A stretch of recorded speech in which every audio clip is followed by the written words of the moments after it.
Hello everyone, am I audible?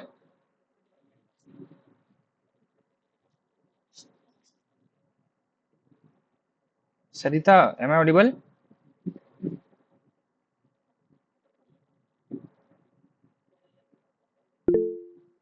Okay, so let me start today's session. Sir, you are audible. Okay. Let me share my screen with you all.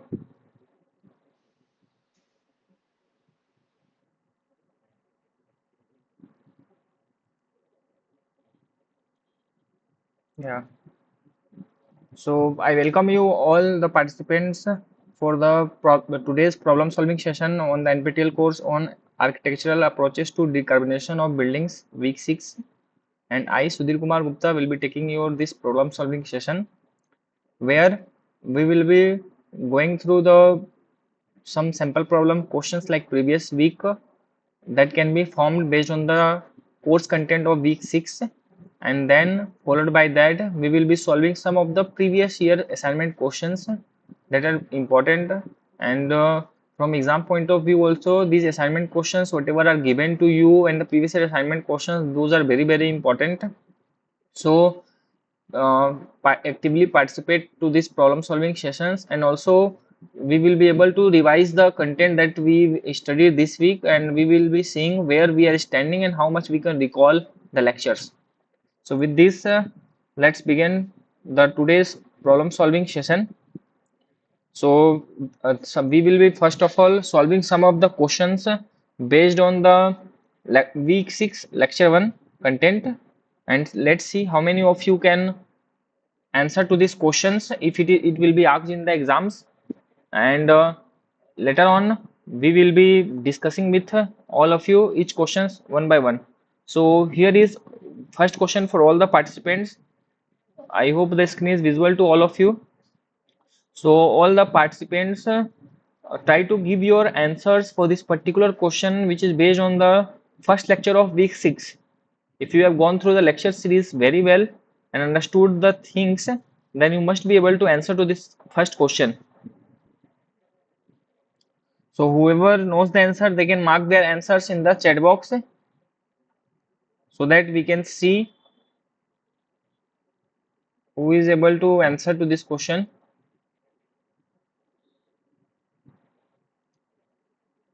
Then we will be discussing it in detail after everyone marks their answers.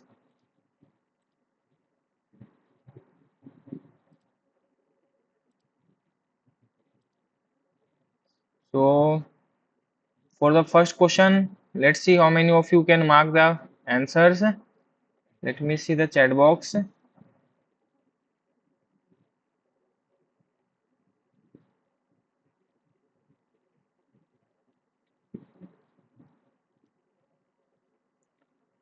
Okay, so as I can see, most of you have marked. Okay, let me admit the fourth participant today. Okay, so as I can see, the 1B have been marked by most of you for this particular question, question number 1. So for those who have not marked it, let me discuss it. Then in the question it was asked, yeah, so now Sarita has also marked B as I can see, and she is also right. B is the correct answer. In the question it was asked, what is the key benefit of integrating urban greenery? Whenever you will be integrating urban greenery into the settlement planning, what benefit you will be getting? So as you know, this urban greenery mainly refers to the parks, green roofs, walls or subs, and that will be reducing the surface and air temperature. How? While shading and evapotranspiration, you can say evapotranspiration, and at the same time it will be also improving the aesthetic appeals as well. So overall, it will be helping you in mitigating the urban island effect which was discussed in the class, and contributing to the thermal comfort that was mentioned in the option B, that it will be providing the natural cooling as well as it will be overall enhancing the, that is the key benefit it is talking about. This aesthetic is also the one of the benefit, but it is not only the benefit. That's why option A was not marked, and also it is not the key benefit. You can say the key benefit or the main purpose of doing this is to achieve the natural cooling or the thermal comfort to the occupants, you can say. So whoever have marked option B, they are absolutely correct. So with this, I hope it is clear to all of you. So let's move to the second question. And whoever is having some sort of query in any of the question, they can raise their hands and ask me directly by unmuting themselves. And for them who have understood the question number one, here is the second question for them. So read this question as well and try to give answers to for this question as well in the chat box, all of you.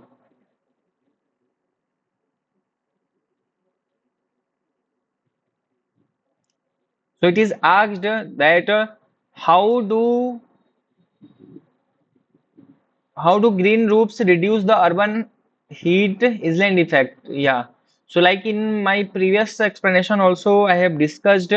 So based on that, all of you can give your answers. If you understood the explanation and you have understood the benefits of urban heat island effect, then you will be able to answer.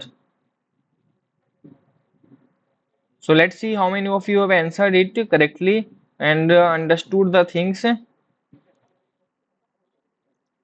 Yeah, so as I can see,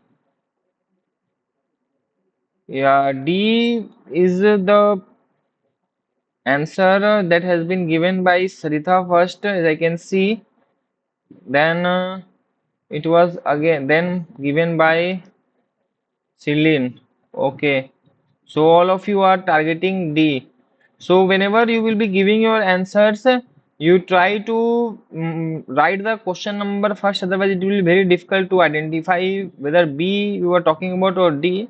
So it will be better to see the write the question as well before the answering the correct one. So for this, D option was opted by most of you, and all of you are correct. You have understood it clearly that this green roofs, as I have explained in the previous explanation also, like it act as a thermal insulation, and the vegetation that will be absorbing the radiation and lowering the roof surface temperature, and overall it will be preventing the heat reflection between the building and the ground, thereby reducing the localized warming. That was only mentioned in option D, that it is absorbing solar radiation and reducing the heat radiation. That's why option D is the correct answer, and all of you are correct. It's good to see that all of you are able to answer to these questions if it will be asked in the exam. So let's move to the third question. Here is the third question.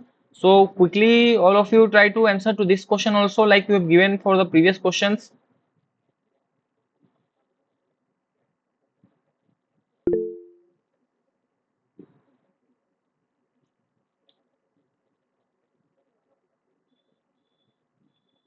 Which zone strategy? It was discussed, zoning strategy that reduces the community distance. This kind of question, if you will be able to recall, then you will be knowing that this kind of question is also asked in the assignment question of this year. So when you will be solving the sixth assignment, then you will be going through this the question in another means paraphrased form, like mixed use zoning is useful for, then it is asked whether community distances or walkability, like that it has been asked. So if you are able to understand and you have solved the assignment question, then you will be able to answer this one as well. So let's see how many of you have answered to this question number 3.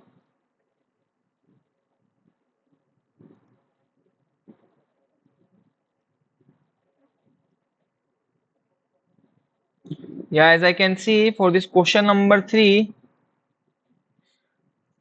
yeah, I have received all the participants' answer, and they all are marking it is to be the B answer. And all of you are absolutely correct. This mixed zone zoning is the correct answer for this question. Since this zoning, mixed use zoning blends the residential, commercial, educational, recreational facilities.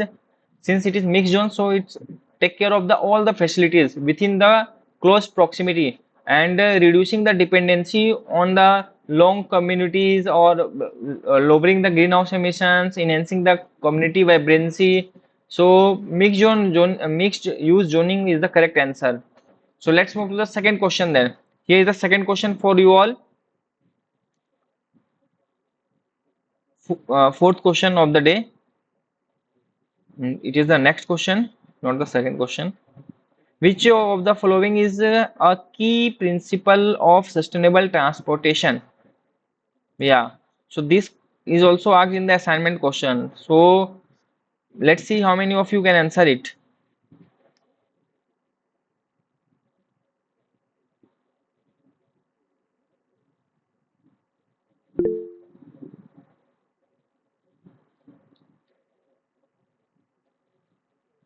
Fourth,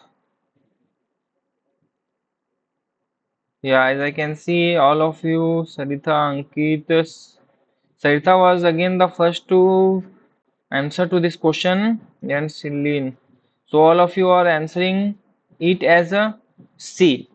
So from the question itself, it is very clear that it is asking about the sustainable transport principle. So all of you have given the correct answer.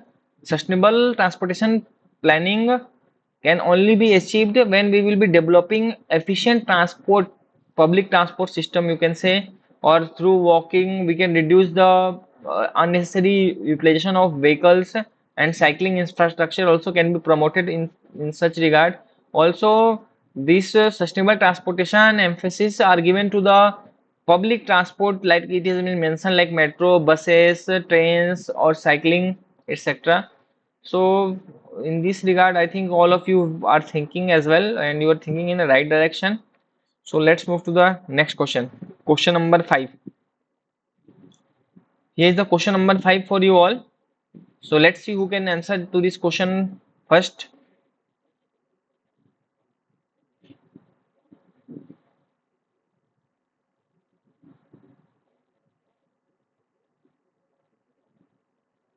It is asking which mode of transport is most suited for long distance, highly capacity movement in urban areas.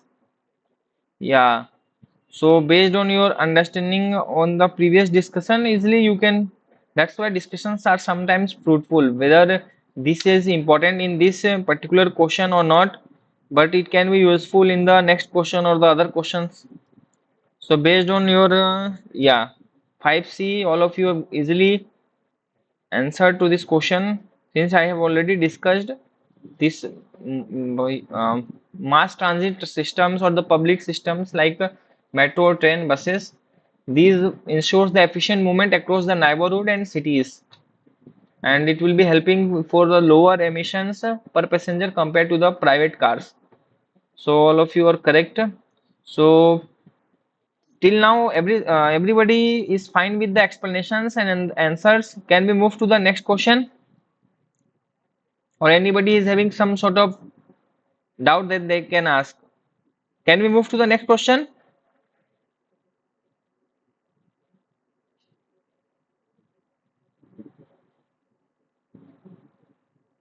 Am I audible?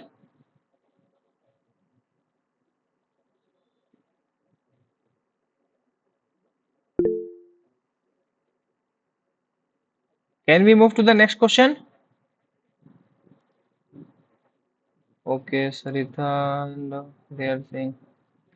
So you can unmute yourself and speak also, but that's also fine. There will be so much echo.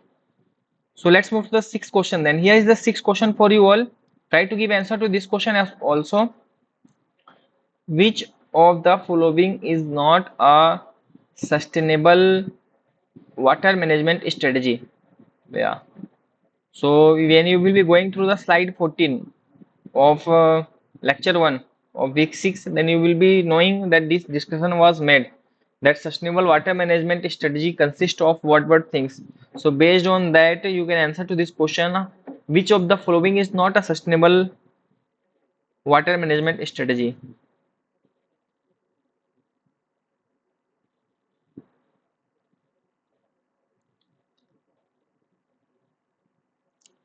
I hope the question is clear, and you all of you must have answered to this question also. Yeah, as I can see that most of you,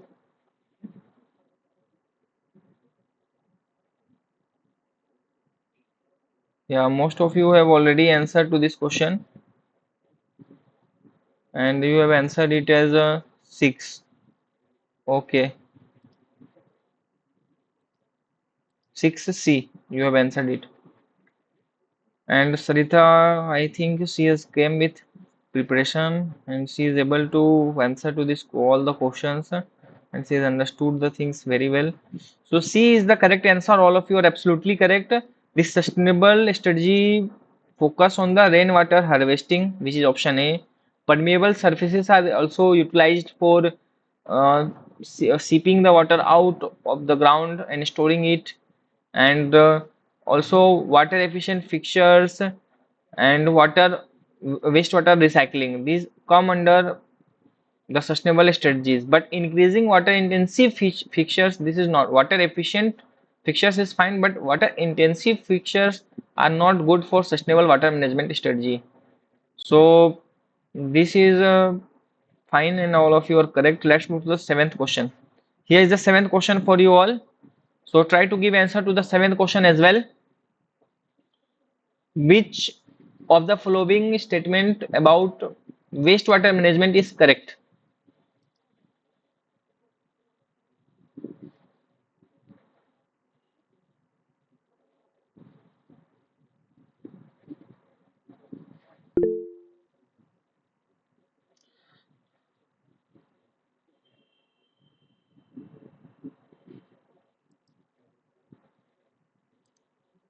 So as I can see,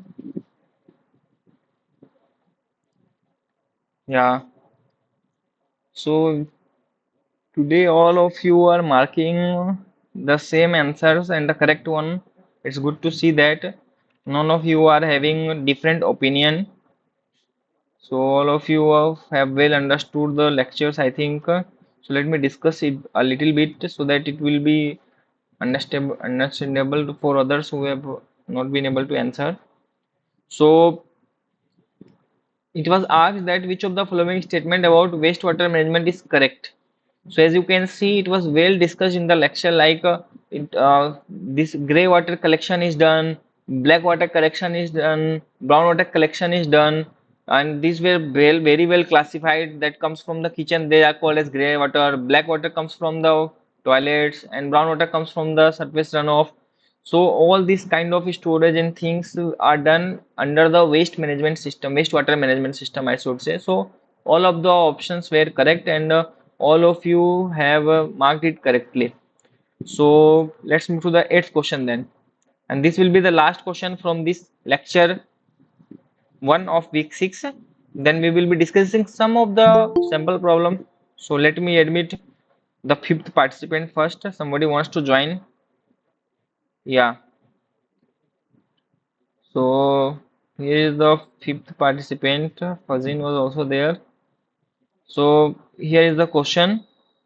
So try to give answer to the eighth question. Then all of you guys who knows the answer, they can mark their answers in the chat box. Then we will be discussing it afterwards. After all of you have given your answer and understood it,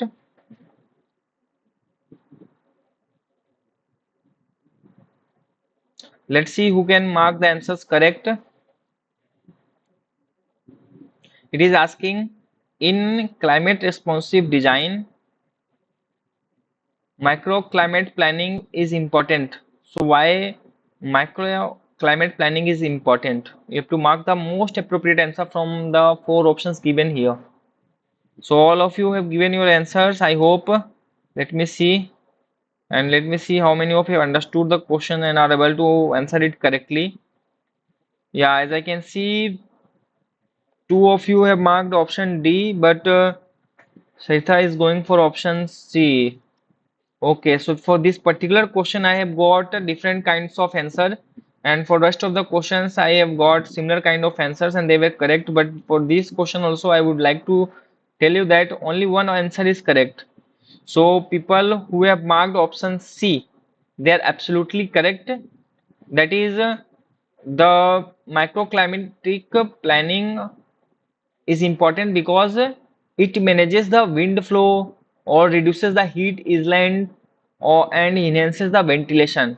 That is the most appropriate answer for this question. It's not like it replaces the vegetation. So microclimatic planning is done. It's not for the replacing the need for vegetation. That is separate thing. But this planning of building it is talking about. So you have to think in regards of that. So it is mainly done for wind flow you can say or heat island or mainly the enhancing the ventilation and providing comfort to the occupants. In urban form you will this see that people mitigate heat island and optimization of the ventilation is done. So all these things are done in order to provide comfort. You can see, think, and lower the energy consumption of the building sector. You can say so. Option C is the correct answer. Whoever have marked it correctly, then they are thinking in the right direction, understood the things well. And whoever have marked option D, then they have to revise the things with us and now solidify the concept. So, is it clear now? The explanation is well clear. Can we move to the next question?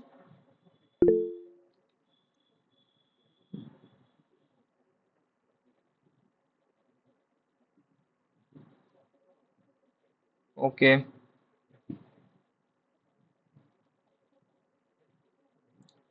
So let's move to the next question then. So these questions will be, as I have explained, it will be based on the lecture 2. So you can parallelly, you must have got the lecture slides also. So you can parallelly open the slides and you can revise the things and answer to this question also, or you can recall if you are able to recall. So here is the first question for you all. Which factor has most strongly influenced the vernacular architecture of Jaisalmer? Yeah. So out of the four options, choose the most appropriate one. Zoology, climate, culture, availability of labor. So it is talking about the vernacular architecture of Jaisalmer. What do you think is the correct answer for this question?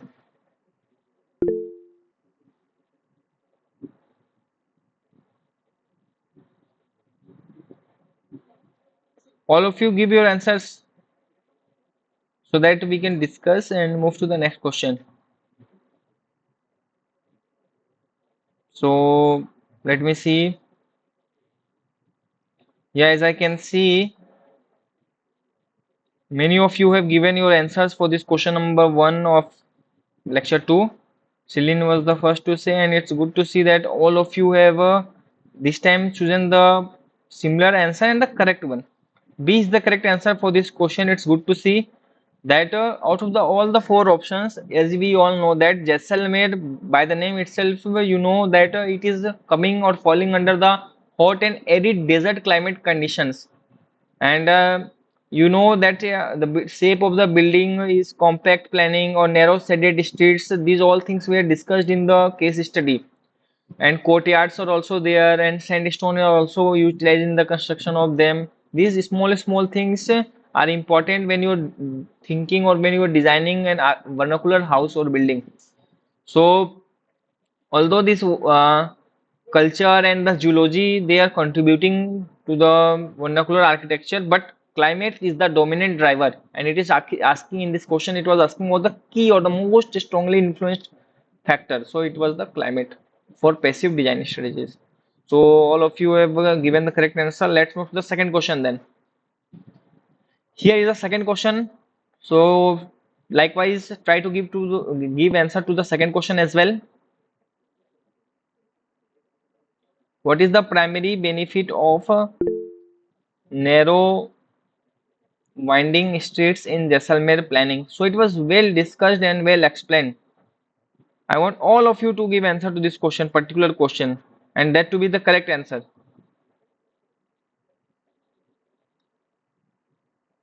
I hope you are able to recall and understand. Then you can easily able to answer to this question. Whether it is narrow of the streets is done to improve traffic, no. Absolutely not. Or increase commercial frontage, that's also not correct. Allow faster wind movement.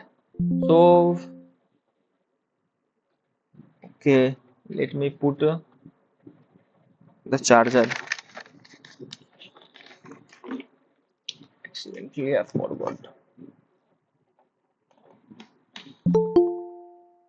And let me admit someone as well. I think she is the sixth participant. He or she.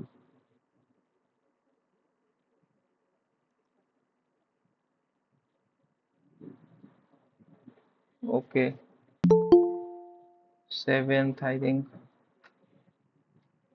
Okay, so today we are having many participants. It's good to see. So let me discuss the question again. So for this particular question, question number second, let's see how many of you have answered. Then I will discuss it with others who have joined later. Yeah, as I can see, all of you have answered to this question number second, and all of you have answered it as 2C. And 2C is the correct answer for this question. All of you are going in the right direction, and it's good to see that you are able to understand and answer the things. So, as we all know that in the case study that was discussed with us, there particular feature or the benefit of narrowing the streets, wind or winding streets in Jaisalmer architecture planning was discussed, and that was mainly done to provide shading, you can say, or cooler pedestrian environment. That's why option C is the most appropriate answer for this question. And this was done combined with the high building to street height ratio, which was also referred to as aspect ratio, which is also asked in one of your assignment question, that what is the ratio of high building to street is called. So that one you can answer based on your understanding and the lecture seeing, and that I have discussed now also, that you can directly answer and correct it. So option second is the correct answer. So anybody is having any sort of doubt with this answer, or can we move to the next question? Can we move to the question number 3 then?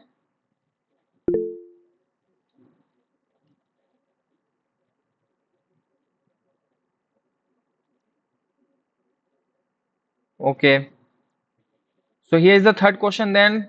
Let's quickly try to solve so many questions in this today's problem solving sessions and discuss it with each other, so that it can go stuck in our mind and we will not commit such kind of mistakes in exam. So which material or which building material dominates construction in Jaisalmer, helping to reduce embodied energy? Yeah. So it was discussed about which kind of material have been utilized for constructing the mahals or the buildings in Jaisalmer. So that one I want all of you to recall and answer.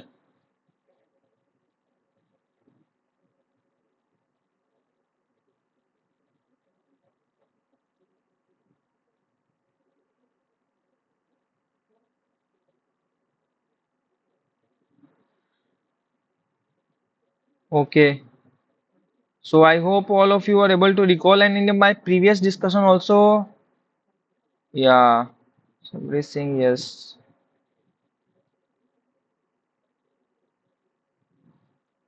Let me see how many of you have answered. Yeah, B, B, B. It's good to see that I am getting lots of answers. So all of you have understood the things, and B is the correct answer for this question. It is locally available sandstone. This is the correct answer. And as you know that whenever you will be using the locally, it will be yellow colored or yellow sandstone for Havelis, places, palaces and streets. Then you being local, it reduces the embodied energy or the transportation energy, you can say. And at the same time, its thermal mass also helping us to regulate the indoor temperature by storing the excess energy at the day and releasing it in the later sunset, after sunset. So all of you are correct. Let's move to the fourth question. Here is the fourth question. Let's see who can answer it correctly. And the first, what role do courtyards play in Jaisalmer houses? So you must have seen that courtyard feature. What is courtyard feature? Let me explain for them who don't know this. Yeah. So if you are having this area as your building, then you must have seen that this kind of empty spaces. If this is the gate or this is the gate is there. So these empty spaces they are mainly referred to as the courtyards. So these courtyards have been the primary feature of the Havelis or the palaces in Jaisalmer. So these are made or these are having some sort of advantage that you have to mark. What advantage are there? I hope the question is clear and you have understood the things as well. Let's see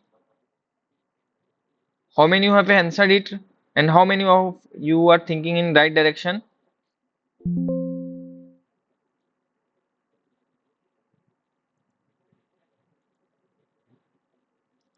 Yeah, it's good to see that all of you have answered it and all of you have answered it correctly. It's D. D is the correct answer. So all of you will be getting full marks if it will be asked in the exam. So from the picture also that have been drawn here, you can see whenever the sunlight will be falling in these empty spaces, then it will be helping you to facilitate the lighting in the indoor spaces, and also it will be helping you for the circulation of air and proper ventilation in dense row housing. So it's good to see that all of you have understood. Rest of the other options that like option B, it is used for only decorative features or for community reduces the community interaction. This all are not the key role or it is incorrect also. So D is the correct answer and all of you have answered it correctly. So let's see option question 5. How many of you are able to answer for question number 5?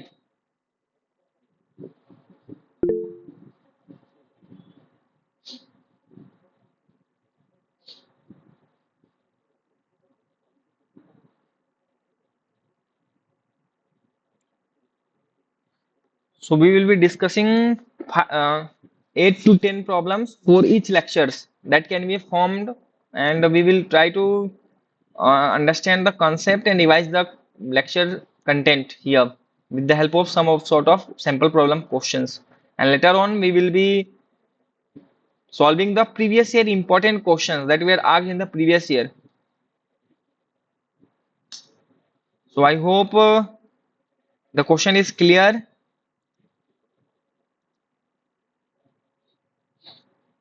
For the fifth one, yeah, as I can see, for the fifth question, Celine was the first to answer, followed by Saritha and Rajesh is also there. So all of you have given answer, and all of your opinion is going for the same option, option B. It's not the thing that anyone is having different concept or different thing. All of you are saying that. In the case study of Dar es Salaam hot and humid climate that was discussed with you, the most critical passive strategy design was cross ventilation. That is correct answer because as the question itself says the answer, like it is the hot and humid climate condition. So whenever there will be high temperature and humidity, the comfort depends upon the sweat evaporation, and that can only be achieved through the cross ventilation, and this cross ventilation can be done with the help of windows or open plans or vents or louvres to ensure the air movement and maintain the comfort. That's why this cross ventilation option B is the correct answer for this question number 5. So is it clear to all of you? Can we move to the next question then?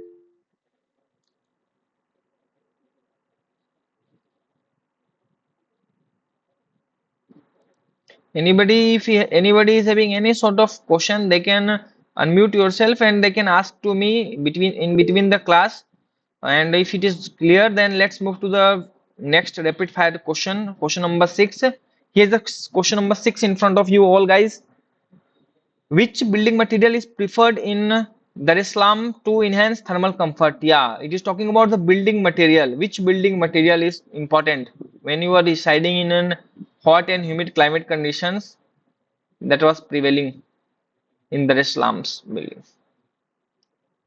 So let's see how many of you can recall, and even though you are not able to recall, then if you know the concept, then you can answer to this question based on the four options that have been given to you.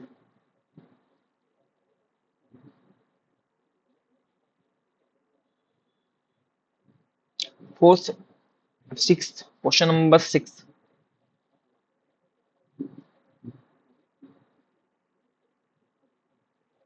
Let's see who can answer.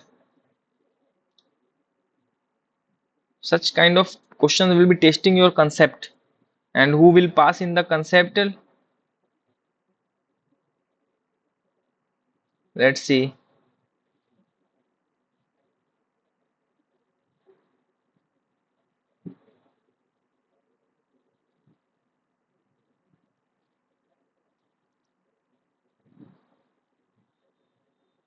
Yeah, as I can see, yeah, this question has actually created a storm in mind of everyone. Like somebody is going for option A, somebody are going for option D, and some are going for option B. So let me discuss it with you all. So you can, for more detail, I will be explaining it here, but later on also you can refer to the slide number 13 of lecture 2 of week 6. There it was discussed, and this building construction of Dar es Salaam, their lightweight reflective materials, option D. Whoever have marked option D, they are correct. That is, lightweight reflective materials was utilized or preferred to enhance the thermal comfort. Unlike the Jaisalmer case, most of you have, if you have answered like sandstone, that is the case of Jaisalmer. But unlike the Jaisalmer condition, the Islam materials with low thermal storage capacity. If it is low thermal storage capacity, then it is lightweight, you can say, because higher mass will be having higher storage capacity, thermal energy storage. So lightweight and reflective materials. Reflective materials will be helping you to re-radiate, you can say, or to reflect the intense or the solar radiation from the surface, and the less heat can be entrapped inside the house. So roots quickly dissipate the heat and reduce the internal temperature buildup. So these lightweight reflective materials are preferred there. So option D is the correct answer for that question.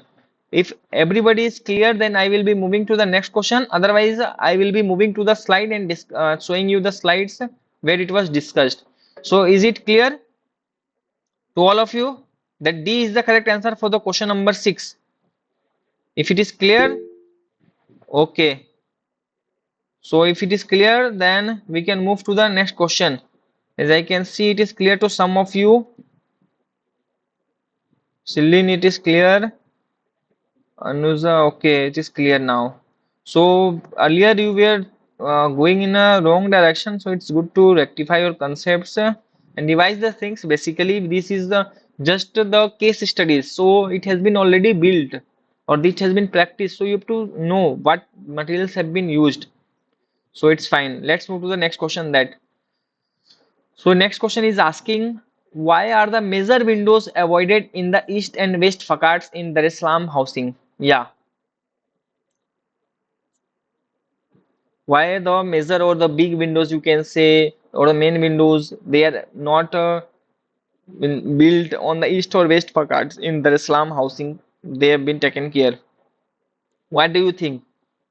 If you will keep the windows in east and west direction, then what will happen? Then accordingly you can answer why it is avoided.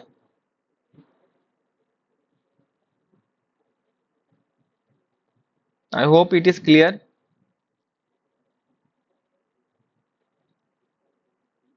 For others, let me explain the answer a little bit more.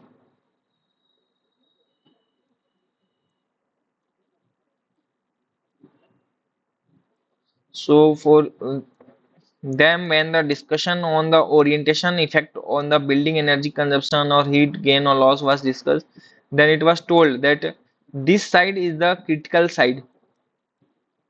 or excessive heat gain occurs during the summer through the west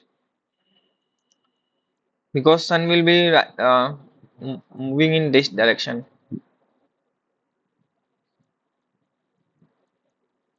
Yeah. So if you will be avoiding using the large windows here, so what or how you will be getting benefited? Let me see who has answered. Then I will discuss the correct answer. So as I can see, Anuja was first to understand. Then Rajesh. Acha, okay. Sarita is also there. So all of you have given your answers, and all of you have given the correct answer. So east and west orientation receive low angle intense sun. That was told to you several times that it is low angle intense sun is getting there in the east and west direction during the rising and during the sunset. So avoiding the large openings here will be helping you to prevent the overheating or the excessive solar radiation gain.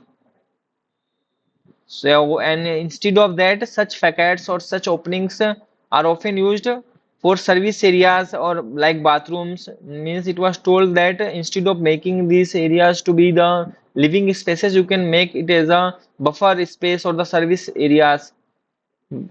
So that thing is well clear, and you have answered to it correctly also. So let's move to the next question then. Question number 8. Here is question number 8 for all of you. How do settlement planning strategies differ between hot, arid and hot humid climates? Yeah. So two cases were discussed. Based on the two cases, you can answer to this question. How you will be planning your settlements in hot and humid climate conditions and hot and arid. So read all the options, four options carefully, and I want the single answer and the correct answer from all of you.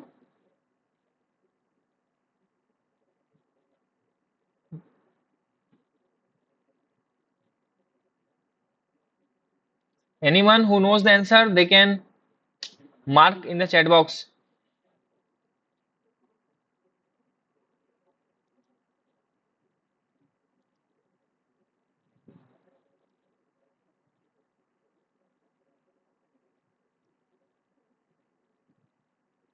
7B. Acha, let me see. 8th. I think some internet lag is there today, but okay. 8C. Anuja is again the first, I think. So 8C have been marked by all of you. None of you have given a separate answer. So C is the correct answer for this question. Whoever have marked option C, their concept are absolutely correct, and they will get the full marks for this if it would have been asked in the exam. Like in hot and arid region, the compact clusters are used for shading, and for hot and humid climate conditions, we generally prefer open spaces or open layouts to enhance the cross ventilation basically or the air movement. So option C says about it, and the examples of these were given in the case studies like hot and arid climate conditions was existing in which building? Can anyone tell? Hot and arid climate condition case study or the place discussion was made. So it was the case study of which place? Which place is having hot and arid climate conditions as per the your knowledge? Tell me the name of the city which is having hot and arid climate conditions.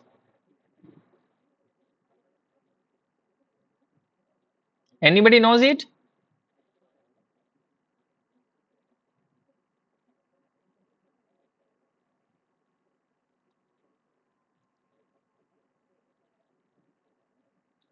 Yeah, Jaisalmer. Yeah, absolutely correct. And what about hot and humid? Hot and humid climate conditions case study. Can you suggest any places or the buildings case study which were having hot and humid climate condition? Anyone? Anyone is able to recall?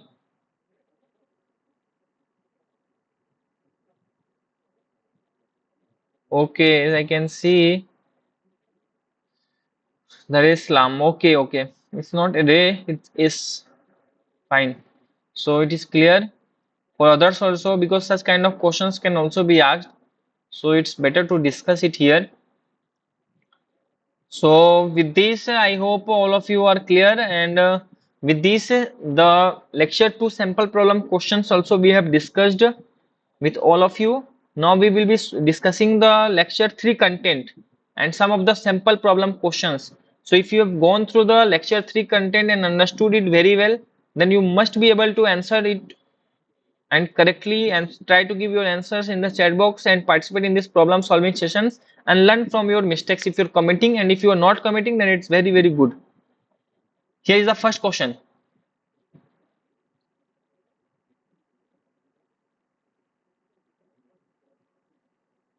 from lecture 3 week 6. Which of the following is not a passive benefit of openings? So whenever you will be creating openings, so how passively these openings will be helping you, what benefits it could have, that you know very well. So you have to mark the option which is not the benefit of passive opening, you can say.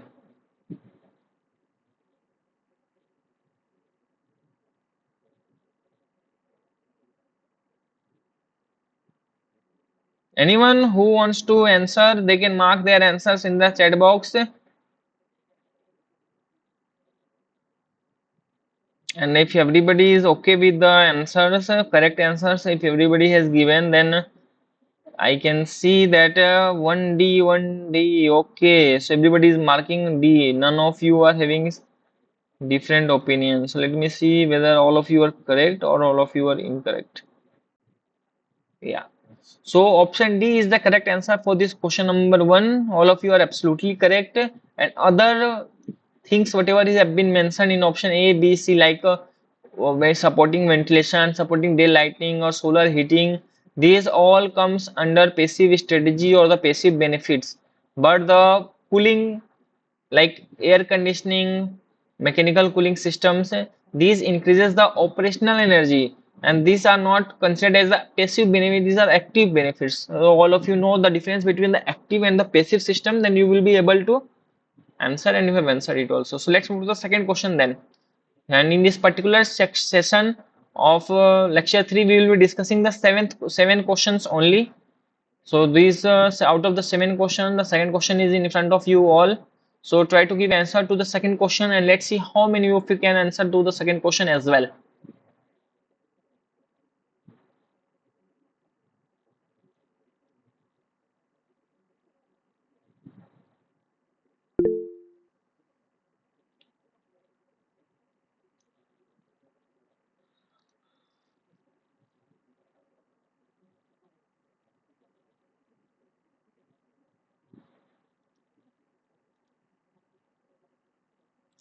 So as I can see, many of you have answered for the second question, and many of you have marked, all of you have marked option B. And it's good to see that Sarita is again the first to answer and understand the concept. So solving is one thing and solving faster is another thing. So, but solving it correct is also very important. So all of you are solving it correctly. So B is the correct answer for this question number second. That is, whenever you will be utilizing the benefits of openings, then these openings will be helping you for facilitating the ventilation as well as the day lighting. So in this regard, your operational energy demand, it's not the embodied energy, it is direct option is absolutely correct. And blocking the outdoor environment entirely, this is also incorrect. So option B is the most appropriate answer. So it will be reducing your dependence on the artificial ventilation and lighting and electricity use. So overall, it will be lowering or cutting down your operational energy consumptions. So all of you are correct. It's good to see. So here is the third question then. Let's see who can answer to the third question. Why is natural ventilation important in buildings?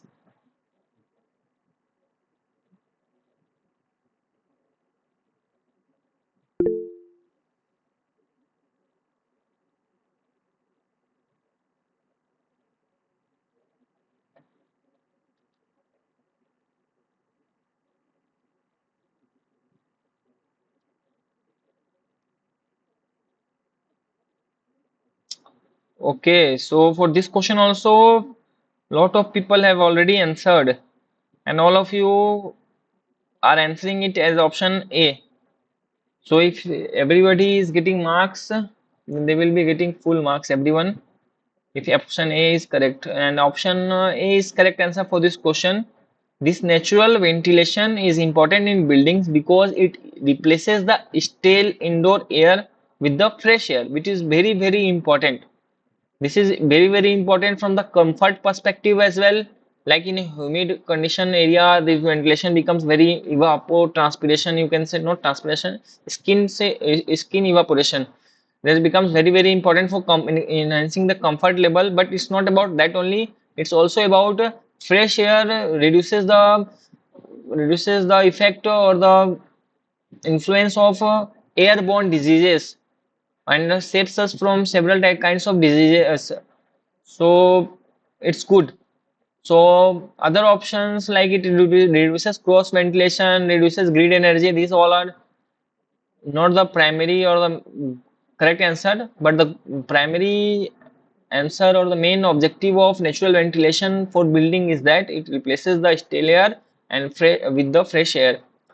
That is done for removing the pollutants, bacteria, or excessive CO2 also sometimes is dangerous. So this is very, very important. And natural, if it is happening natural, then it is simplest and the cheapest strategy to improve the indoor air quality. So it's good. All of you are correct. So let's move to the fourth question then. Here is the fourth question for you all.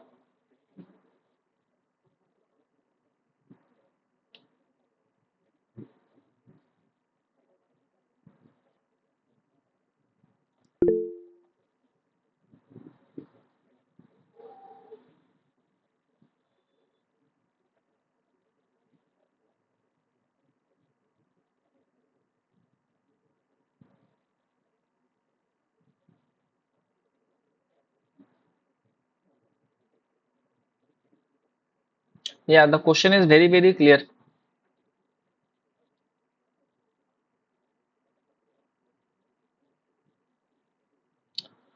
So it is asking about the effective form of natural ventilation. So if you are having natural ventilation, how you can make it effective? So in that, several kinds of building design was told to you, where it was told that there is door and there is window. So air is passing like this. What is the effective way of placing of inlets and outlets? You can say. So this was like this. So the air was coming, but it was going like this. Or it can also be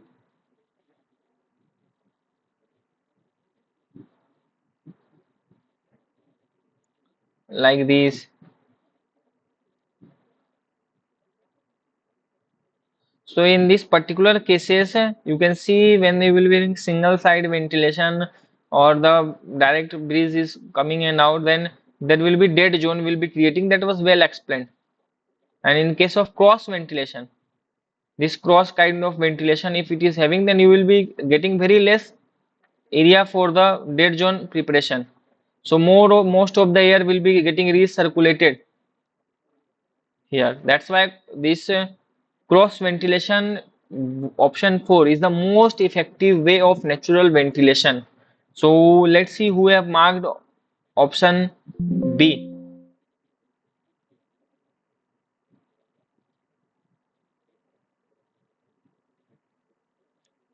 Fourth B. Yeah, as I can see, Anuja is the first to answer, and three answers I have received. So three of you were able to answer to this question, and all three of you have given the correct answer. Okay. So for others who were not able to answer to this question, I don't know why.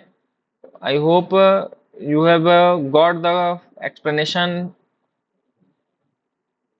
So it is clear to all of you now. This cross ventilation is the correct answer for this question.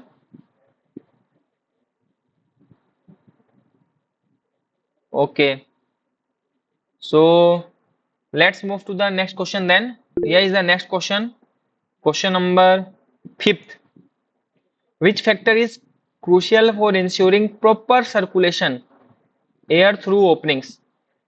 Yeah, this is one of the question that is directly linked to your this week assignment. There also one question is asked based on the discussion that I will be doing here. So if you have already answered it correctly in the assignment, then it is good. Otherwise, after the discussion also you can answer the questions. Question number 5. All of you give your answers.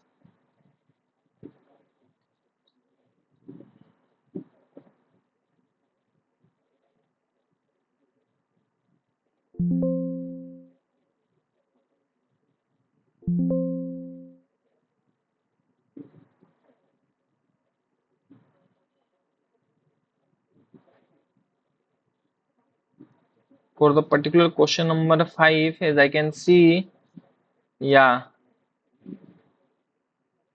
So several answers have been given by the students, and all of you are going for the fifth answer option, I should say.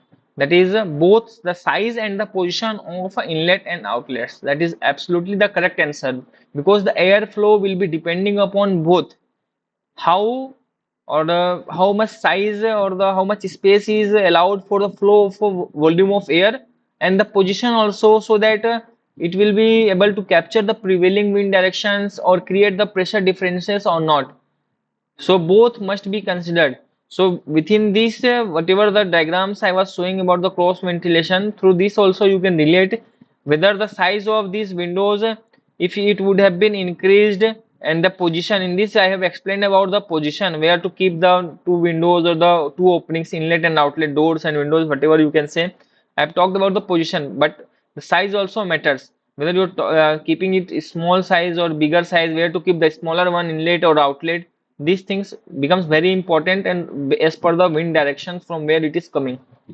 So all of you are correct. None of you have given an separate answer. So I hope it is clear.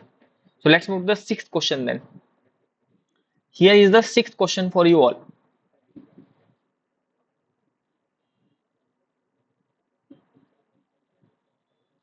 Why should windows not be placed directly opposite each other in some cases?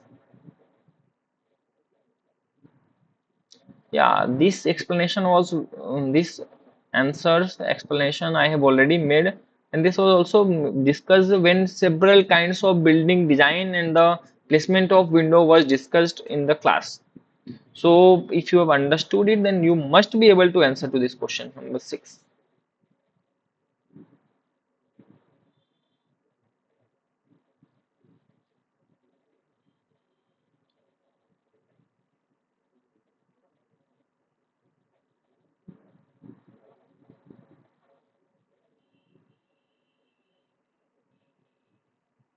Yeah, so this is called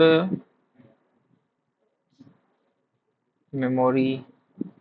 So based on the images that have been shown and the drawings that have been made by the ma'am in the explanation, you are able to easily recall it and answer to this question. And all of you have given voting for the option number B, as I can see. So B is the correct answer. All of you are correct, because from the figure, this figure also you can see that I have drawn and explained to you all just now. So when we will be placing the two windows just opposite to each other, then it will be the airflow will be from inlet to outlet directly. It will be not circulating, and several dead zones will be getting created. That was asked in the next question. That's why, although you give the answers, that's why also I try to explain and discuss among ourselves, because these discussions are also crucial. This can be utilized in some other questions. So this that previous discussion that we just had made, so with the help of that you can answer to this question. Poor ventilation will be there and dead spaces will be there. Directly opposite windows may create the narrow airflow, that is the shortened airflow you can say, and leaving the corners or the larger area of the room stagnant without the air circulation. That's why this is prevented. That's fine. So let's move to the last question then. This is the last question, or last sample problem question from the lecture 3 content. So likewise, try to give answer to this question as also, and see, let's see how many of you can answer it correctly this time. Seventh question and last question of lecture 3, week 6, sample problem set.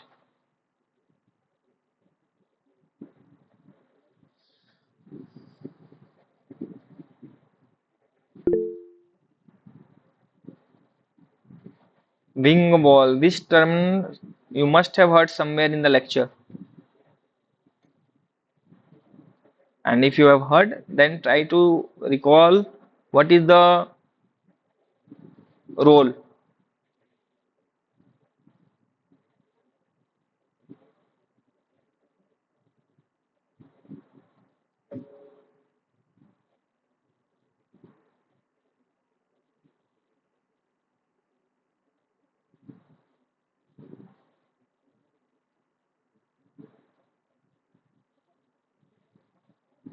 So this kind of wing wall, these are called wing walls, you can say. So this kind of figures was discussed. So I'm drawing it here so that you can recall it and then answer it. Just for your recalling purpose, I have drawn here. Let's see how many of you can answer, or you have already answered, and then I will be discussing and disclosing the correct answer for this question number 7.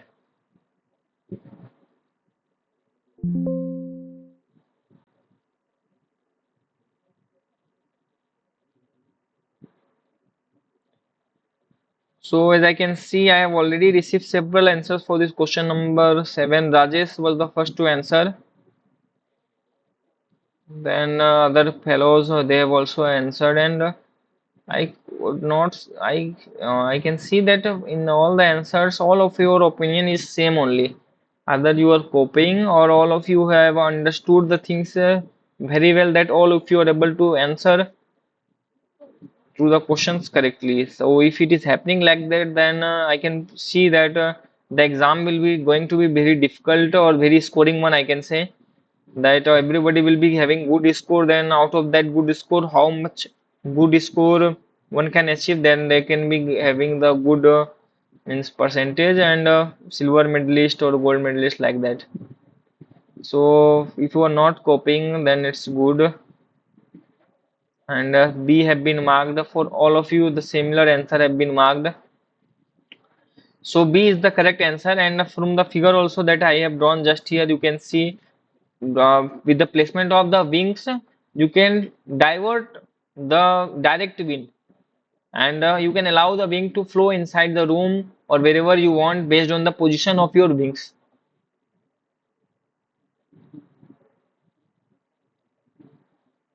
Like for example, if I have drawn one wing here, and I want one being, if I don't want the air to go here, it is my kitchen or something like that, only I want the air to be circulated within this. So this, I can divert the flow of air. If it is coming from here, then with the help of this wing I can divert it here. So this is why these wings are helpful sometimes. When B option is correct for this answer then. So if it is clear till now, if it is clear to all of you, then let me know, and then we will moving to the next. If somebody is having any doubt, then they can ask. Any sort of doubt they can ask, or should we move to the next question, next part of this problem solving session?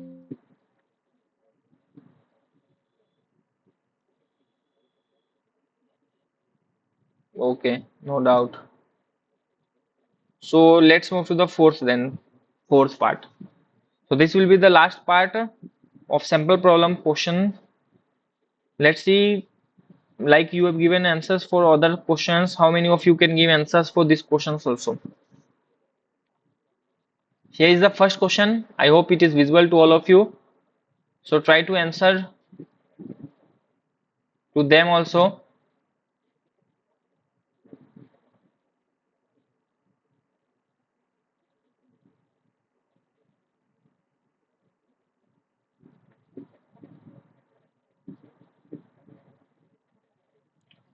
Which principle explains why placing inlet and outlets high improves natural cooling in buildings?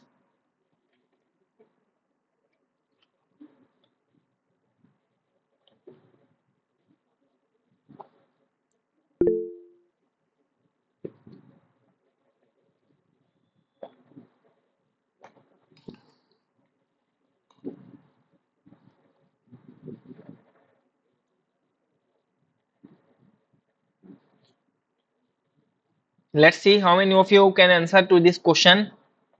This is very basic question from the heat transfer perspective, you can say, or the basic understanding of conduction, convection, and radiation. If you know how conduction happens, with what within what which objects it happens, convection, or how is the phenomena. If you are able to know the concept, then you can answer to it very easily. And I want to see how many of you know the basic understanding about these principles of conduction, convection, radiation. These are the main principles, and reflection is also there, but this is not the correct answer. You can directly discard it out. One,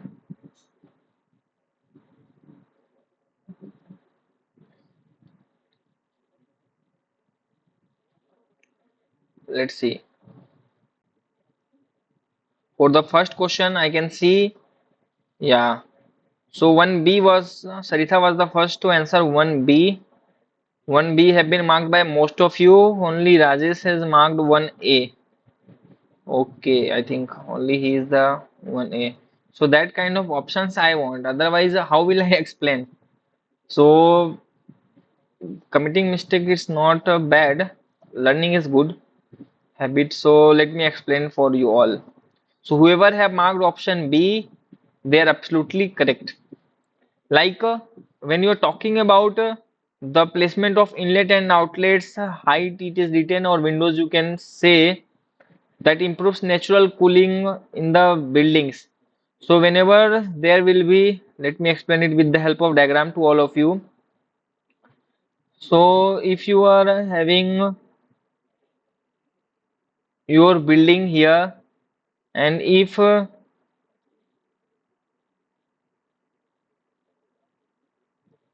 outlet is here, so if your air is coming here and your air is going here, like inlet and outlet, something like that, for example.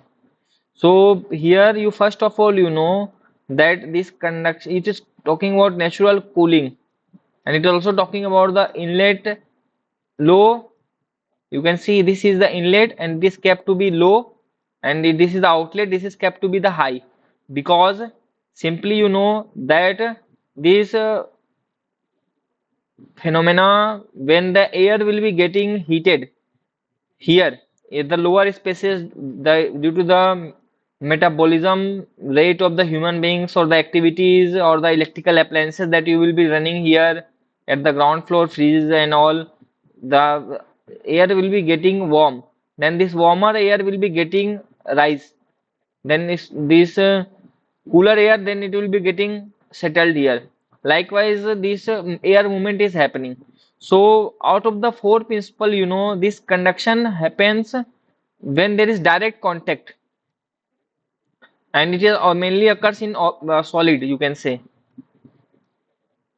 So it can occur in wall or the window, but the air, since this is the air is the working medium here, and here it is not that it is the heat is not getting transferred with the molecular vibration. It is due to the molecular collision, which is the main principle of convection. Like one air molecule is giving his energy to the other, then it is moving like this. So it's whole movement of the molecule, not the vibration along its own crystal lattice. And about radiation, if you're talking about, so inside building, it's not mainly if it is talking about inlet and outlet, it's talking about the ventilation. Then it is talking about the air movement. So radiation principle don't come into picture. So I hope explanation is clear. to all of you, and you are able to briefly recapitulate the concept of radiation, convection, and conduction. Based on that, yeah. So as I can see, now it is clear to all of you. It will be also helping, these explanations will also be helping you to solve some other questions, whether it will be asked in the exam or not, or in the future. So let's move to the second question then. Here is the second question. What is the main principle behind the stack effect? Yeah, this stack effect was also discussed. Stack and Bernoulli principle. Those two things were discussed in natural ventilation cases. So main principle, how stack effect happens, or what is the main principle behind that, these things was well discussed. So based on that, you try to answer. A stack effect occurs because of radiation reflection. That is absolutely incorrect. Humidity variations, wind speed differences, or temperature differences. How many of you can recall and understand the concept of stack effect? They can answer there.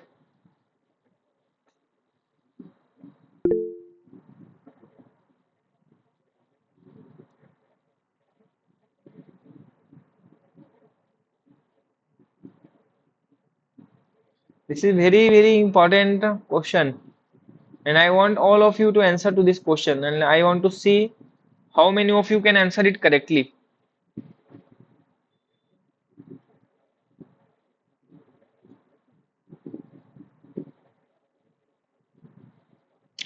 All of you have given your answers.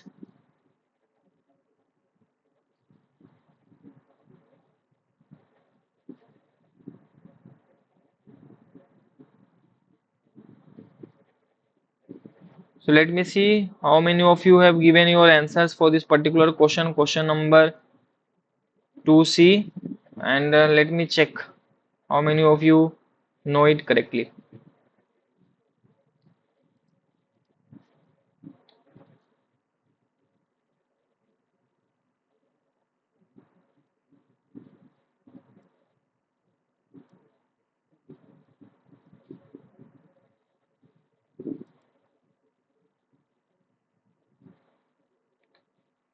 Okay, so again I can see I'm getting different answers, but my dear friends, only one answer is correct.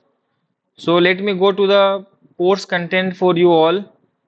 Maybe through this also you can go. Here is the, let me show one thing to you all. Here is the lecture notes, and you can go to the particular lecture, and from there you can see to the lecture notes or the slides. You can download the weekly lecture slides. And in the last lecture it is talked about, so it is last lecture is lecture 24. So let me go to the lecture 24 and discuss it here with you all, and then I will be asking the correct answer from you all. Like stack effect, you see, this is the slide which was taught to you all. So what is written? Stack effect is caused because of what? Whether it is temperature difference or whether it is wind speed differences.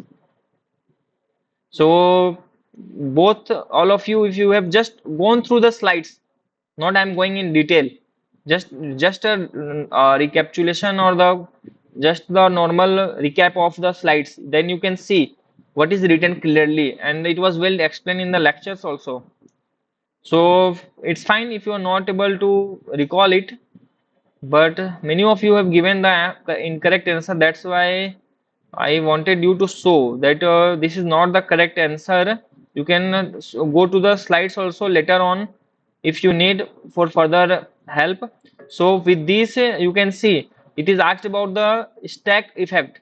So with this, I hope it is clear to all of you. What is the correct answer?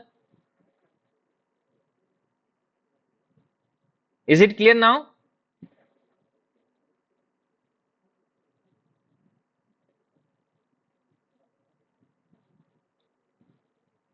So option C is the correct answer. Whoever have marked like for second question, I can see Saritha, Anuja, Rajesh, several people have marked option A. Saritha is okay with the Option C now. So what about others? Is it clear? Option C, or do you need some more explanation than discussion? Can we move to the next question? Question number 3. Okay.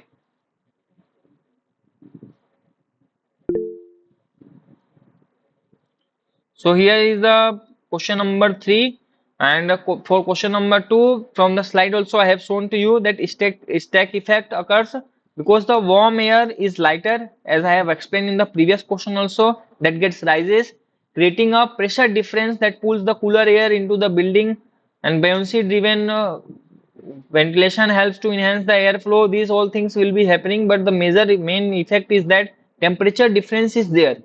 Due to this temperature difference, only some air is warm and some air is cold. That's why the movement is happening, or rising or the sinking is happening. So with this, let's move to the third question.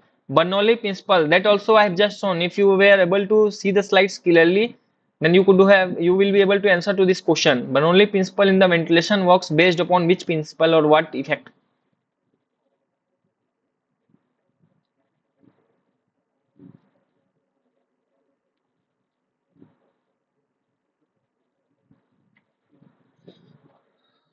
So all of you, if you are able to understand the question and the options, then give your answers. Otherwise, I will be discussing it with you all so that you can recall it and answer the things correctly in the final exam.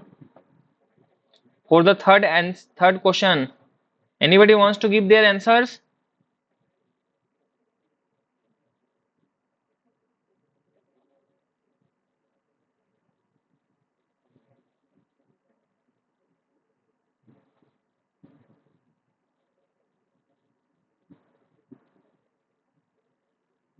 Third B.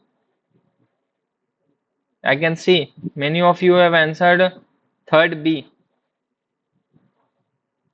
but I can also see that most of you are not able to answer to this question. Only two answers I have received. So in this slide only, the last slide I'm talking about, yeah, third D is answer given by Sarita. So in this slide only you can see the last slide that I was showing just now. Here you can see it is clearly written, this Bernoulli principle uses wind speed differences. Now only I have shown this slide to all of you. First of all, let me know this my screen and the slide is visible. It is the PPT slide of the lecture content. Is it visible to all of you? Otherwise, I am talking. Okay, Rajesh is saying yes. So from here only you can see an answer. Like it is clearly written that it uses wind speed differences, this Bernoulli principle, to move the air. So out of the four options, you can see which option is the correct answer.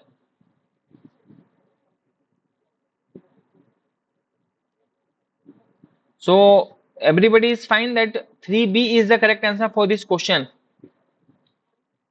It is clear to everyone? 3B, not 3D. Whoever have marked 3B, it is the correct answer.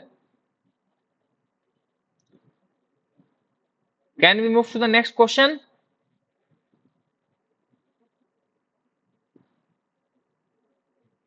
Okay, so let's move to the next question then. These two principles are very important. First one was due to the temperature difference, stack effect, and second one is due to the wind difference, because due to the wind difference, or you very well know that the Bernoulli principle, faster moving air has lower pressure, and the wind, it is means Bernoulli principle is mainly based upon the conservation of energy, you can say, or it is the balance between the kinetic energy and the pressure energy and potential energy. So based on the different levels and the air velocity, the pressure differences will also be happening there and creating a suction that will be helping to pull the fresh air through the lower openings from higher pressure to lower pressure, you can say. So it's fine. I hope this much explanation is fine. Let's move to the fourth question then. Here is the fourth question. What is the architectural feature can which architectural feature can function as a stack to facilitate natural ventilation? That's very good question. And this answer also you will find in the lecture 4 of week 6 when you will be going to the lecture slide number 7. In the slide number 7 it was discussed and it's not a big answer. So I hope all of you will be able to answer to this question. Question number 4.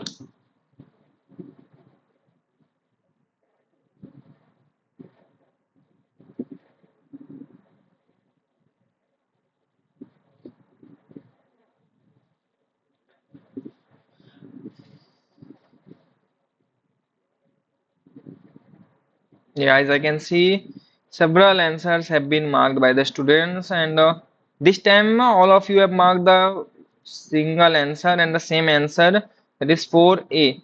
And 4A is the correct answer for this question. These vertical voids act as a thermal stack where the warm air rises and exists and pulling in the cooler air from below, and this their effectiveness will be depending upon the providing appropriate located openings spaces and the sizes of the openings that we have just recently discussed. So these all the stair wells or atriums you can say, or the lift wells, these all features come under the function of stack effect only or natural ventilation. That's fine. So now I hope the concept between both of the things are very clear to all of you. Let's move to the fifth question then. A solar chimney enhance natural ventilation by, what do you think is the correct answer for this question number 5?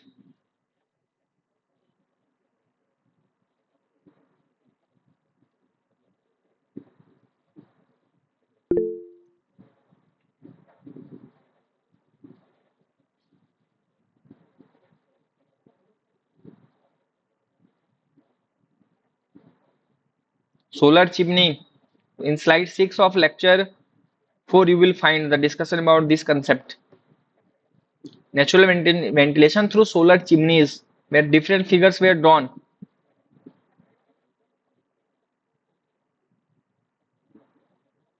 All of you read all the 4 options, and I want the answers from all of you. What are your opinions? If this question will be asked in the exam, what answer you will give?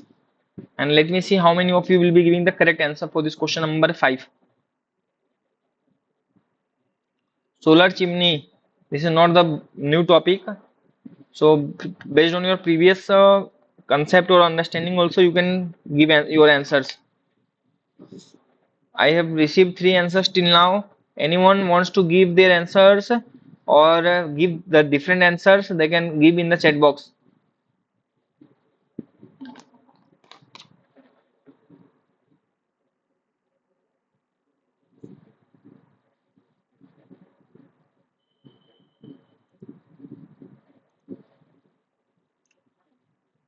Okay, fifth B.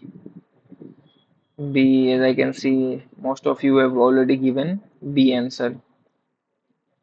Yeah, B is the correct answer for this question number 5. That is, this as the name chimney itself suggests that it will be long vertical column you can think of, and when it is a chimney then there will be some sort of heating also, like in our normal chimneys it happen. So heating a vertical column of air to create the upward movement, that is the correct answer for this question. And this solar chimney, that will be how it can heat the air or how this process happens. This solar chimney is named as solar chimney because it has the feature of normal chimney, but it is named as solar chimney since it captures the solar heat, not for, heat from the fossil fuels and all. It captures the solar heat which warms the column and the air inside the column, and the hot air will rise and exit and creating the suction and pull and helping us to pull the air from the lower openings and creating a good ventilation inside the room. So this was the main concept behind this all. So I hope I am able to make you understand and visualize the things. So let's move to the sixth question then. Here is the sixth question for you all. This Bernoulli principle is not letting you go until you understand this very well. According to Bernoulli principle, why does upper level air have lower pressure? Yeah, out of the four options, what do you think is the correct answer? Think, then answer. And only one option is correct. Let's see who can answer this question. This is a very good question.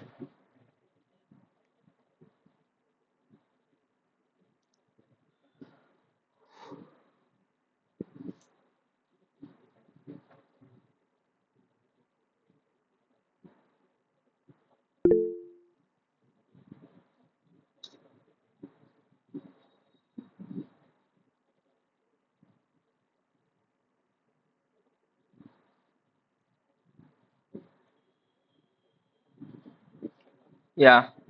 So as I can see here, 6B have been marked by most of you. Not all of you. Maybe all of you are not confident, but if such questions will come, then you will have to answer. So 6B have been marked by most of you, and this is the correct answer. So you yourself understand the basic concept. Like it have been asked why upper level air is having lower pressure. So whenever whenever some flow of water or some flow of air is coming, if you will be having some sort of obstacle, then this obstacle, the thing will be going to go, the fluid or the liquid, it will be trying to go out, but it cannot go due to the obstacles. So again and again the fluid is coming, but there is no outlet.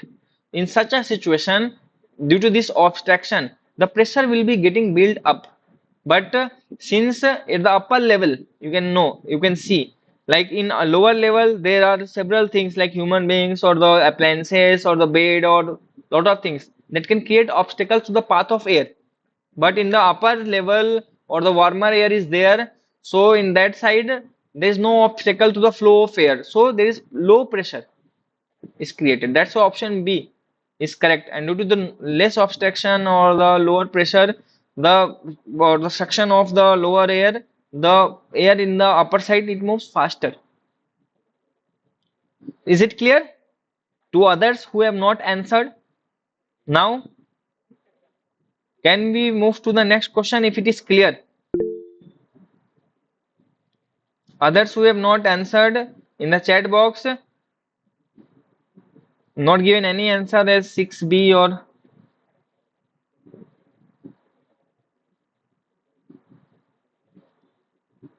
okay, so it is clear. It's good to know that all of you are able to clear your doubts. So here's the seventh question then. Try to solve the seventh question. Which condition is essential for a solar chimney or stack system to work effectively?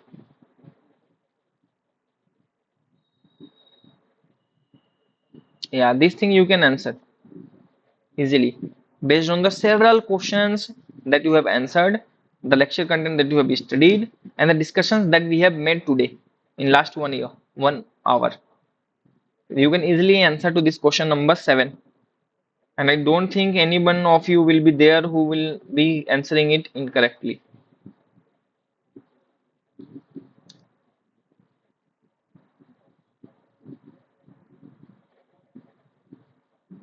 So let's wait for all of you to answer. I have received few answers till now.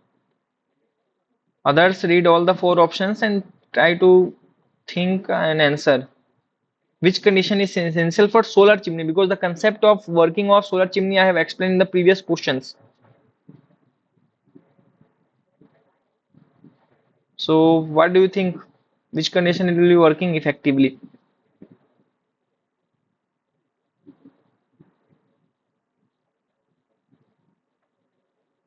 So this was a very easy question, but the conceptual one. So I can see 7B have been marked by all of you. That's good. And all of you are absolutely correct. That is the openings at proper location and size. That is very, very important for the effective working of the solar chimney or the stack.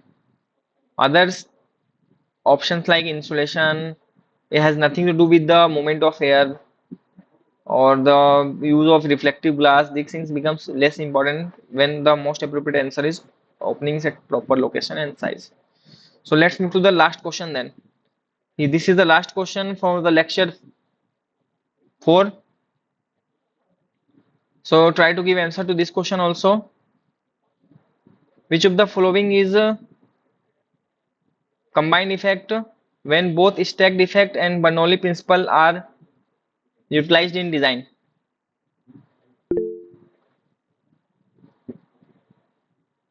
So you know both principles are done for what? If both are there in your house, so what advantage you will be getting?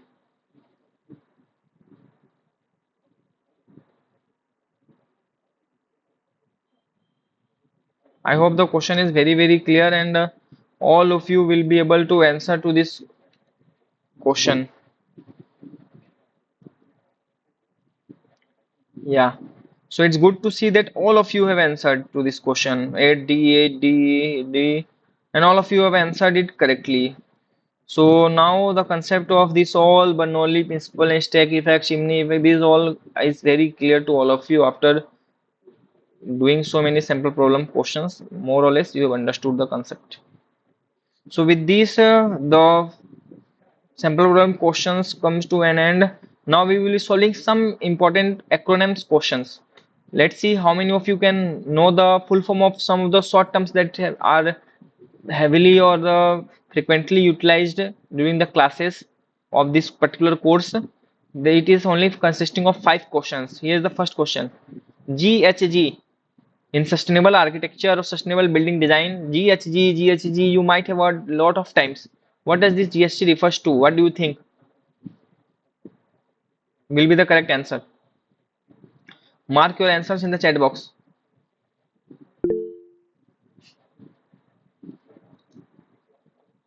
Who knows the answer? They can mark their answers in the chat box. This is not a difficult question, but important one. You must know what is GHG. As I can see, most of you have answered to this question, and yeah, Sarita was the first to answer. Quick response. And 1B have been marked by most of you, and 1B is the correct answer for this question. Greenhouse gas. It's the full form, and these greenhouse gases include CO2, CH, methane, you can say, or nitrous oxide. These all things, nitrogen dioxide. These are the major contributors to the climate change as well. So these things you know. This. Let's move to the next question. UHI. This is also very important. UHI mitigation. This mitigation of UHI becomes very important agenda in nowadays. And this assignment question also it has been asked. So what do you understand by UHI? For the second question, all of you give your answers.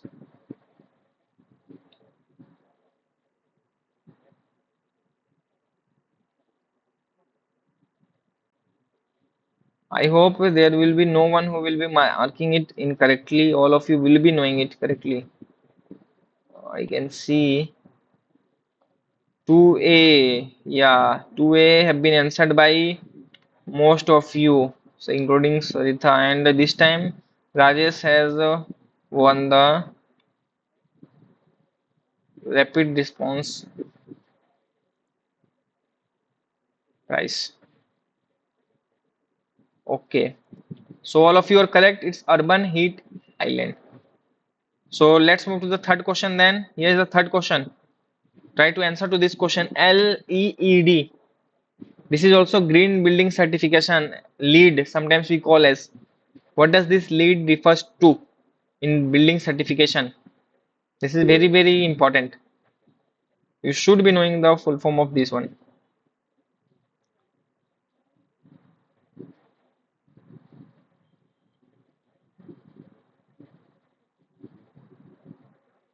So it's good to see that there is an healthy competition between the students. Like sometimes Rajesh is first to answer, sometimes Saritha, and this time, as I can see, that Anuja is the first who has given the answer, but it's good to see that all of you have given the correct answer and all of you know the answer. So let's move to the fourth question then. These short forms I am just moving because these don't need much discussions. These are just the full forms. And if you want, then I can discuss it with you also that this LEED is a globally recognized green building rating system that promotes sustainable site planning or water conservation, energy efficient material selection. These particular areas it works to improve the indoor environment quality. So here is the fourth question then. What is IEQ? When you're talking about the building ventilation terms, IEQ. Fourth question. Let's see who can answer this question first.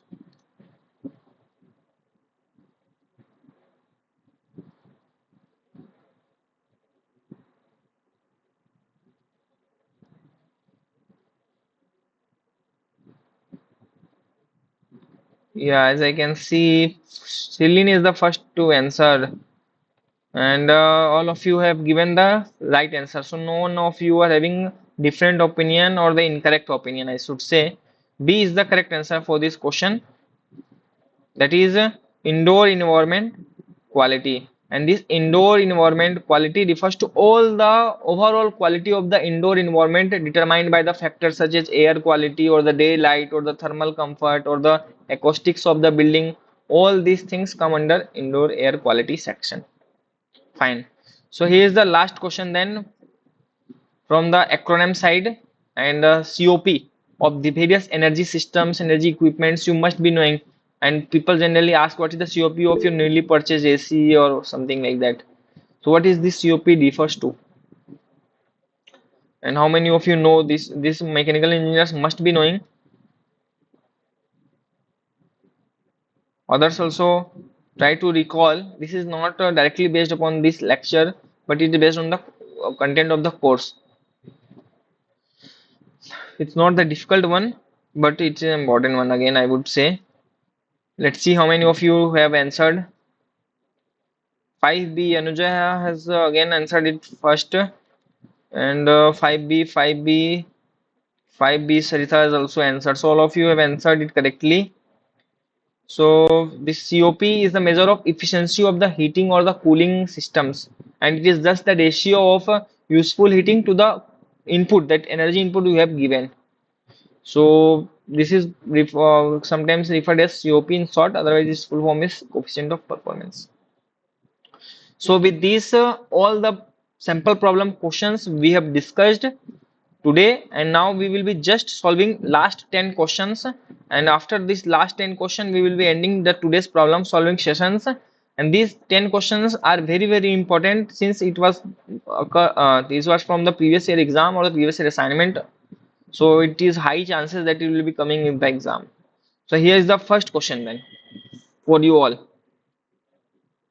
Integrating green spaces in planning from an energy efficiency point of view. So last 10 questions, I want all of you to actively participate in this problem solving session for the last 10 questions and give your answers. And after these 10 questions, we will be ending the problem solving session. Whoever knows the answer, they can mark their answers in the chat box.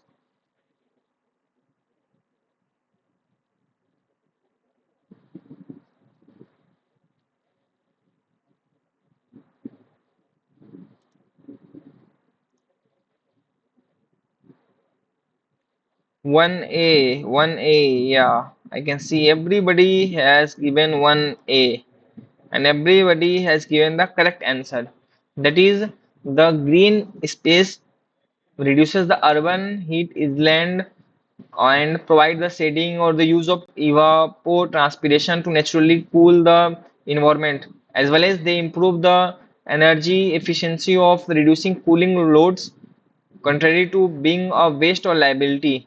That's why integrating these green spaces, it will be overall increasing the natural cooling of you. So all of you have answered it correctly, so I don't think I need to explain it more. So let's move to the second question. So for the second question, if somebody less people have answered and someone has given the wrong answer, then it need to be discussed in detail. Otherwise, if all of you are correct, then we can easily move to the next question. Second question in front of you all. I hope everything is visual. So for the second question, try to give your answers.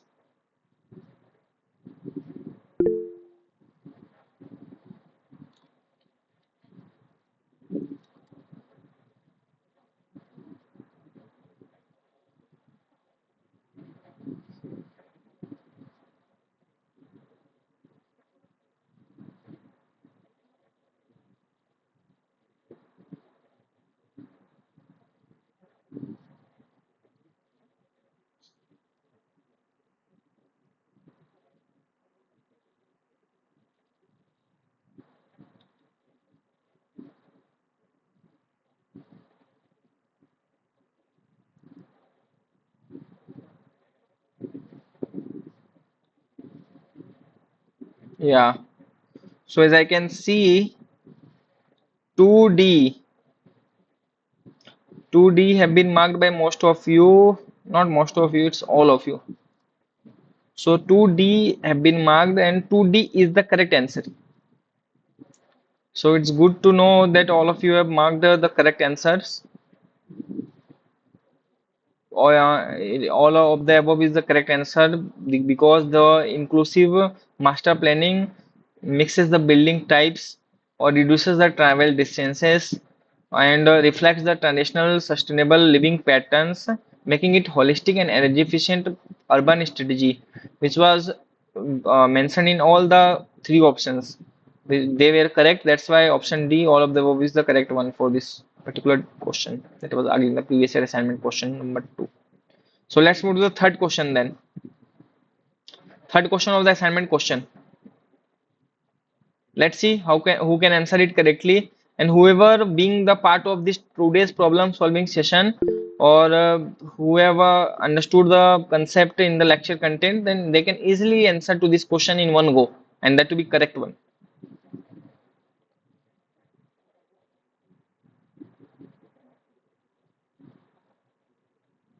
All of you give your answers for the question number 3. I can see only few of you have given the answers. Others also give your answers. If it is clear to all of you, then we will be moving to the next question.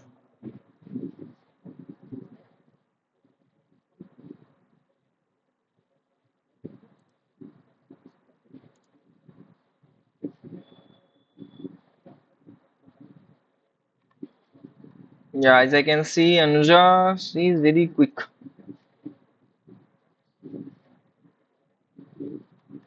And others also, they have given the correct answer. So D is the correct answer for this question number 3. That is sustainable transport strategies. They will be coming under all the listed options, and overall it will be promoting to the sustainability and this walking or cycling, this will be cutting the fossil fuel use, while the EVs will be lowering the emissions when powered by clean energy. Together they will be making the cities livable and energy efficient. The only thing that I want to mention in this particular question is that similar kind of question have been asked in your this year assignment question. There also, if you have solved, then you can easily relate it what I am saying. Otherwise, after this problem solving session, you can go to the assignment question and you can see that it was asked how sustainable transportation things can be encouraged. There also similar kind of questions was asked. So I hope who have answered the question there in assignment question, they are easily able to answer here also and understand also, but who have not answered after this discussion and based on the problem solving sessions content, you can now answer the assignment question of this year correctly. So let's move to the fourth question then. Here is the fourth question about Jaisalmer city. We already discussed lot of sample problem questions, so I want all of you to answer it correctly.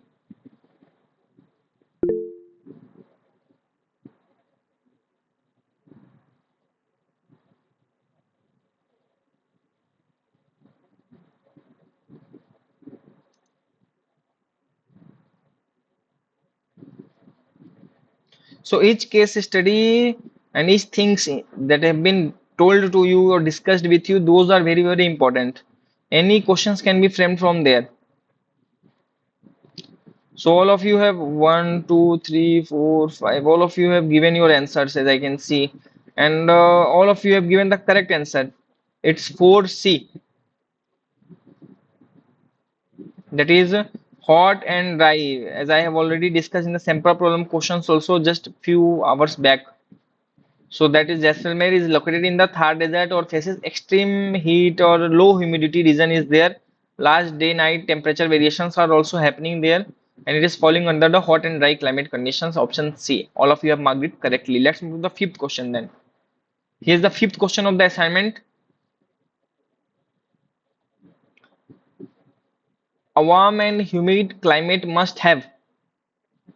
Yeah, this was discussed about the one of the case study about the building material. Just we have discussed which kind of building material will be used in warm and humid climate conditions. I don't think now you will be making it correct incorrect, because any discussions at that time when we I was discussing, you might be thinking that what is the importance of such kind of questions or such kind of discussions. But you see, these questions were asked in the previous year assignments. So every discussion is important, and if the question will be asked in the exam, then you will be able to recall it. Then we have discussed. If you are making any sort of mistakes here, then it's fine because it's learning. 5A, yeah. See, now everybody is able to answer all the assignment questions correctly. 5A, 5A is the right answer. This lightweight walls that will be cool quickly and prevent the heat storage. If you will be putting lot of big or heavy walls, then it will be storing lot of heat. Then it will be liberating it in the night. So lightweight will be quickly cooling and preventing the less heat storage, making them suitable for the warm and humid climate regions. And thick walls will be required like for hot and dry regions, because small openings will be needed in the ventilation for humid regions, but there scorching sunlight is there in Jaisalmer kind of conditions, so we have to store the excess thermal mass energy, solar energy I should say. Fine. So if it is clear till now to everyone, so we will move to the last 5 questions of the day. Is it clear? If anybody is having any sort of discussion, then please let me know. Otherwise, I will be moving to the last 5 questions discussion for the today's problem solving session. Then I will be ending the session. Okay. So here is the sixth question then for you guys. Openings improve. Openings improve the operational energy or the operational carbon of the building or energy efficiency of the building or all of the above. What do you think? Better or energy efficient or better positioning of the openings will be helping you in which regards, directly or indirectly? I hope all of you got the questions and all of you will be able to give the correct answer.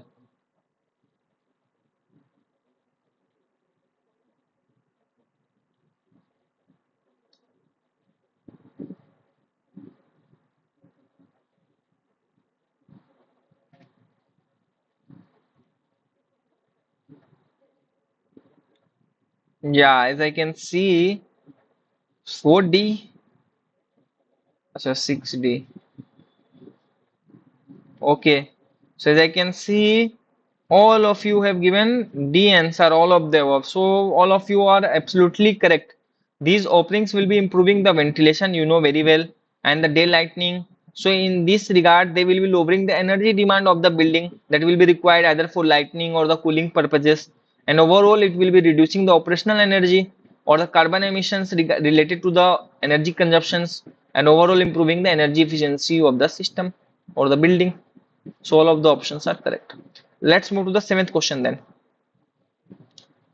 Openings are instrumental in. Yeah, this is also very important question and the good question that was asked in the previous year assignment question. I hope the question is very clear and all of you will be able to answer.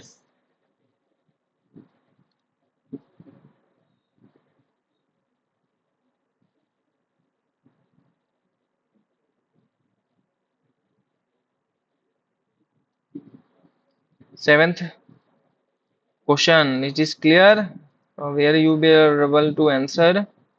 Yeah, as I can see, Rajesh, Ankit, Saritha, but Anuja is very quick. Okay, so 7D have been marked by most of you, and 7D is the correct answer.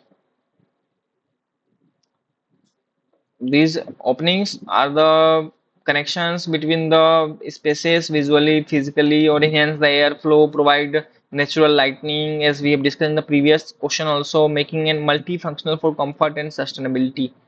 So all the options are correct. Fine. So let's move to the eighth question. Let's see who can answer.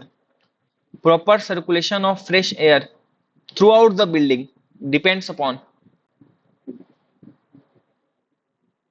Yeah, these things I have just discussed, and this year assignment also it has been asked.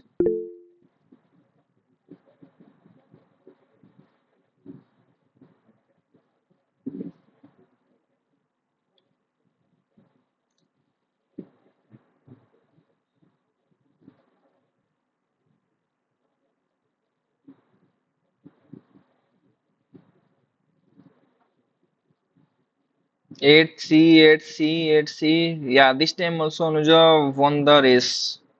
It's good to see. All of you have given the correct answer only. So I can say that you have gone through the lectures very well and you have understood all the concept, and some of them, if you were having some sort of doubt, then we have cleared it with the discussions and the sample problems that we have practiced today. It's fine. So C is the correct answer, and all of you have given the correct answer. Effective air circulation will be depending upon the both the size to allow the sufficient air to flow, and the position to capture the wind and create pressure differences and to carry out the stack effects or the Bernoulli effect. Both are becomes or both are important for proper ventilations. Fine. Let's move to the ninth question then. Here is the ninth question in front of you all.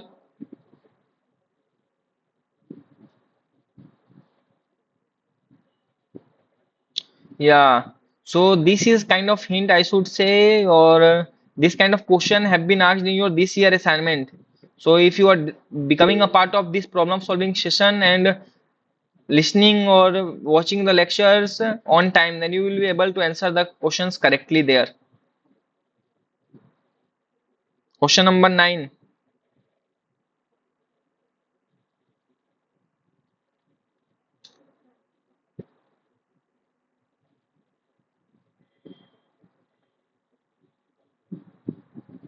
Whoever wants to give their answers, they can mark their answers in the chat box.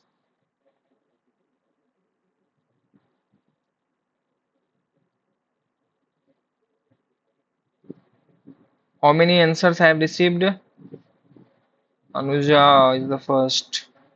Saritha followed by say 4. Four of you, okay, five. Rajesh is also there. Two have left. So 7 participants were there today.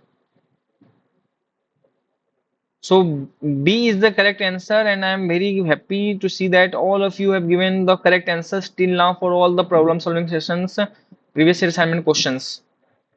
That is, the warm air is lighter and it is having lower density, it will rise, and the cooler air, which is the heavier or the higher density air, it will sink. This is the correct answer, which is mentioned in option B. So let's move to the last question of the day, and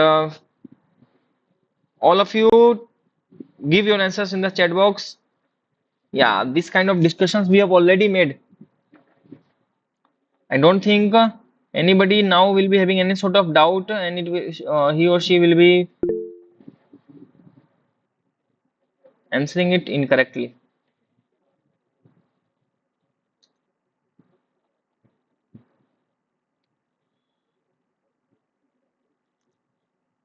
Just now we have discussed about both the effects, principle like Bernoulli principle and the step effect, and what is the primary cause of those things.